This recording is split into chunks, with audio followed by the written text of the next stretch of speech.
Good evening and welcome to News Channel 8. I'm Jerome Aegean, and here's some of the top stories we have for you tonight. A weekend shooting on St. Croix leaves another young man dead. An update from the tourism department. And are you ready for some quadrille dancing? These stories and more up next on News Channel 8.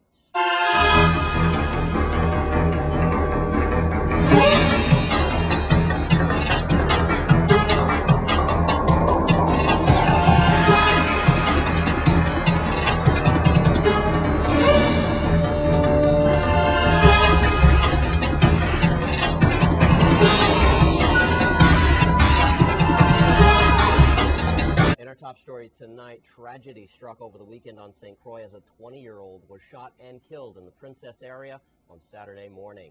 The police do have a 19-year-old suspect for that murder, and News Channel 8's Wes Small has more. Thank you very much, Jerome. We are in Princess area.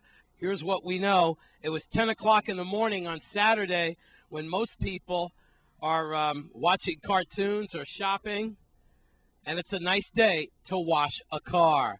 That's what 20-year-old Kyle Greenidge was doing right on this road here, and he was washing a vehicle, and apparently he's been known to do this every Saturday morning, to my knowledge. All hell broke loose. 20-year-old Kyle Greenidge was shot at least once in his upper body. Right now, I'd like to throw it to Melody Rames as we have another murder suspect arrested in record time. Criminal Investigation Bureau detectives have arrested 19-year-old Jamal Armstrong, also known as Trigger or Triggerman, following a shooting on Saturday, April 16th in Estate La Grande Princess that left the 19-year-old man dead. The victim has been identified as 20-year-old Kyle Greenidge of Estate Work and Rest. Detectives detained Armstrong, who lives in the JFK housing community, as a person of interest at about 4:30 p.m. and arrested him minutes before 8 p.m. on Saturday. He was charged with murder in the first degree, held on a $1 million bail, and remanded to the Golden Grove Adult Correctional Facility pending his advisor rights hearing. Police were alerted to the shooting just after 10 a.m. on Saturday. Concerned citizens called the 911 Emergency Communications Center to request an ambulance for a gunshot victim. Police and EMTs arrived on the scene, and the victim was taken to the Governor Juan F. Louis Hospital and Medical Center to receive medical attention. However, the victim died at the hospital. The preliminary police investigation indicated that shots were fired from a vehicle driving by the area where the victim was. Greenidge was struck at least once. St. Croix Police Chief Christopher Howell congratulated the officers for the quick arrest. He said, "While I am disappointed that another young man has lost his life to violence, I'm humbled and eternally grateful for the excellent police officers I work alongside. The fact that this case was solved and an arrest was made within hours is evidence that the VIPD is home to some of the best law enforcement. The officers will continue to work this investigation to assure that a solid case is brought to trial and justice is served." And police urge anyone who has any additional information regarding this fatal shooting to call detectives at 712-6075, 712-6037, 712-6077, or you can call Crime Stoppers USVI at 1-800-222-TIPS. Now, unfortunately, Kyle Greenidge, the victim, and Jamal Armstrong, the suspected shooter, better known as Trigger or Triggerman, were both caught in saturated patrol initiatives on a Friday night. The victim, Kyle Greenidge, was arrested on December 17th of last year, attempted burglary and vehicle tampering charges. You might remember that. Well publicized and put on VI Cops over and over on a weekly show. You might remember that. That was in the Queens Quarters area, I believe, in Diamond. And then we have the suspected shooter, Jamal Armstrong, November 5th, 2010. Again, he was caught up on saturated patrol initiative on a Friday night.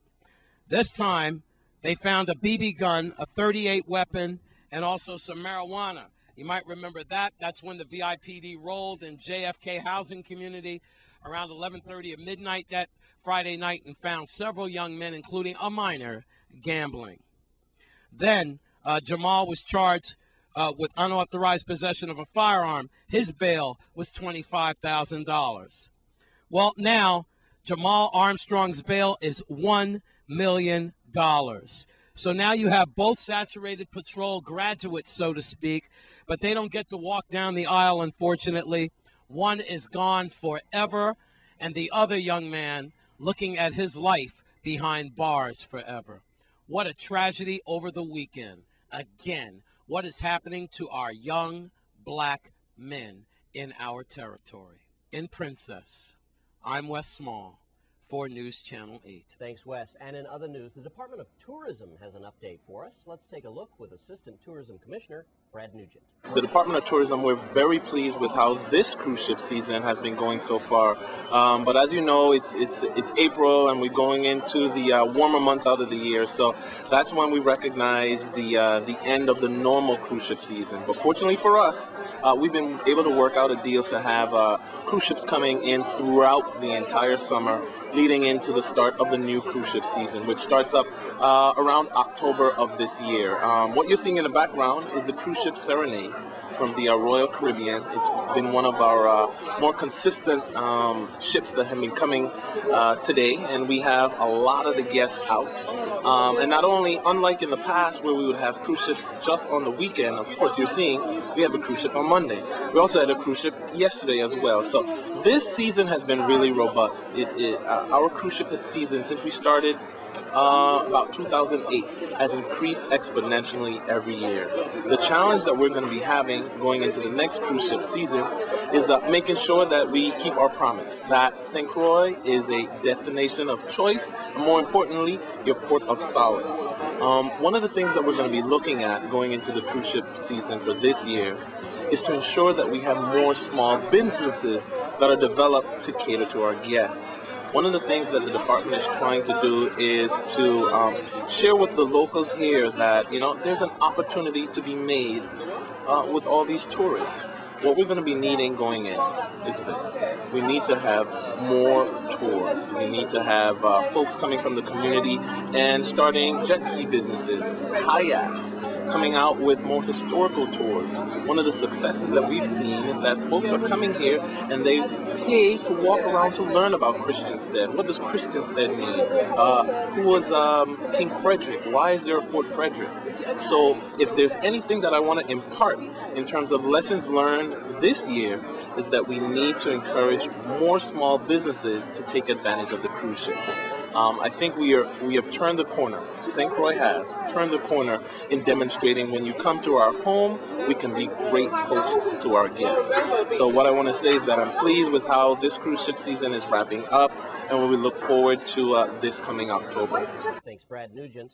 And the Department of Energy recently held a cost-saving contest. Let's take a look.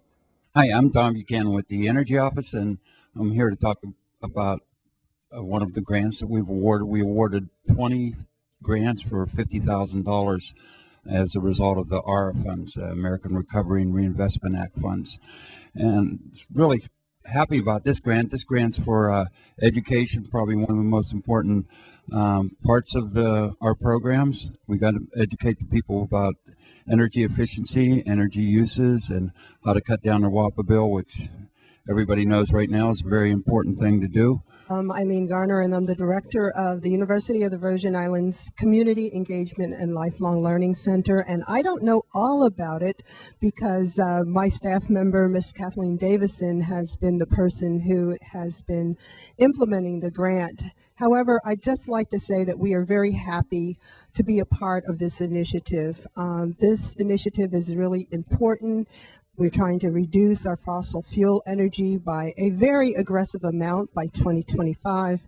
And part of our involvement in this has been to identify ways that we can help both businesses and residents to reduce their energy.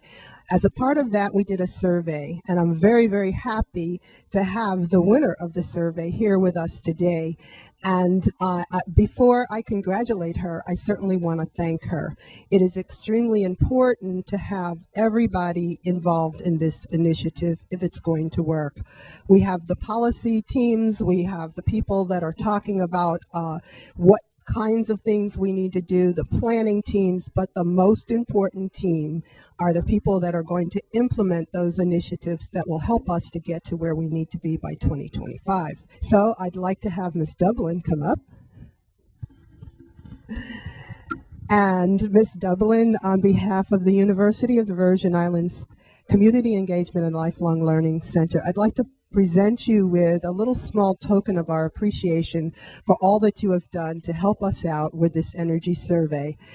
We look forward to working with you, and don't spend it all in one place. Thank you. And when we come back from this break, we'll take a look at some serious quadrille dancing. Stay with us on Channel 8.